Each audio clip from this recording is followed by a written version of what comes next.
Heya, I'm Annika, and together with my two friends Val and Vanessa, we are developing Soup for Soul, a story-driven cooking game where you create beautiful bowls of ramen. These are some of the things we did last week. Our programmer Val implemented a new editor tool that will make it easier to import and edit animations in the future, which is kinda crucial for a game that aspires to feature a lot of characters plus a pair of chef's hands. Vanessa is hard at work in terms of game design. From Val's latest build, she evaluated the next development steps.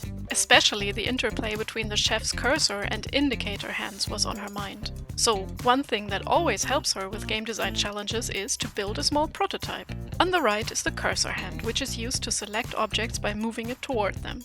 The gesture then changes to a pointing gesture, and when you click, you grab the object. Now the question is it annoying when the cursor hand is constantly carrying things around and is therefore often occupied with objects you want to move from A to B? So Vanessa wondered if, after an object is picked up, shouldn't it simply move to the secondary hand, which would then hold and carry the object until you pick up something new, basically like an inventory with just one slot.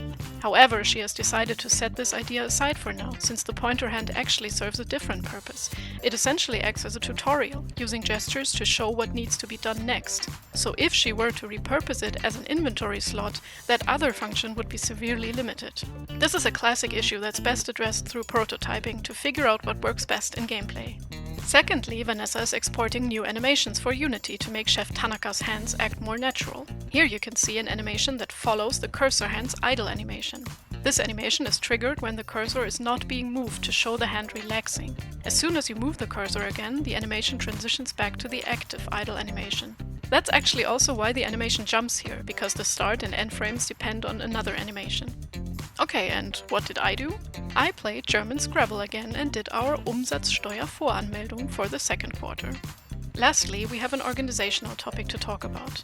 As you know, after our funding program ran out, we all had to reduce our working hours on the project.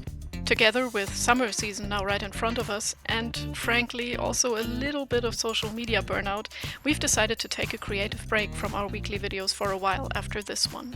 As of now, we don't have an exact date or time when we'll resume, but we hope some of you will wait for us nonetheless. Thank you so much for watching our content, as well as your lovely comments. We are so grateful for this little community.